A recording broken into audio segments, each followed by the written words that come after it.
পারছ না।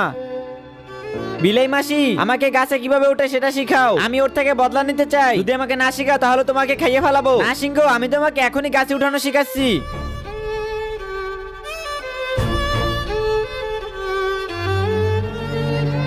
বান্দর, আজকে তোর শেষ দিন। এখন তোর কি হবে দাঁড়া দেখাচ্ছি। আজকে অনেক খিদা লাগছে, যাইয়া বিল্লি মাসিকে খাইয়ে ফেলাই। আরে সিংহ মনে হয় ক্ষুধার্ত, মনে হয় আমাকে খাইয়ে ফেলবে। তাড়াতাড়ি গাছে উঠে যাই।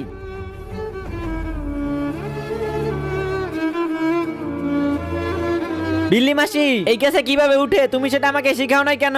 তার আগে তুমি কি চাও তোমার মা 100 বছর বেঁচে থাকুক? তাহলে ভিডিওতে একটা লাইক করে চ্যানেলটা সাবস্ক্রাইব করে দাও। আর হ্যাঁ, লাইক সাবস্ক্রাইব তারাই করবে যারা সত্যিকারের মাকে ভালোবেসে থাকে। আর কমেন্টে আই লাভ ইউ মা লিখে যাবা। সিংহ ভাই, যদি আজ তোমাকে আমি শেখাতাম যে এই গাছে কিভাবে উঠে, তাহলে এখন তুমি আমাকে খাইয়ে ফেলাইতে। আর গুরু তার সব শিক্ষা তার শিষ্যকে শিখায় না।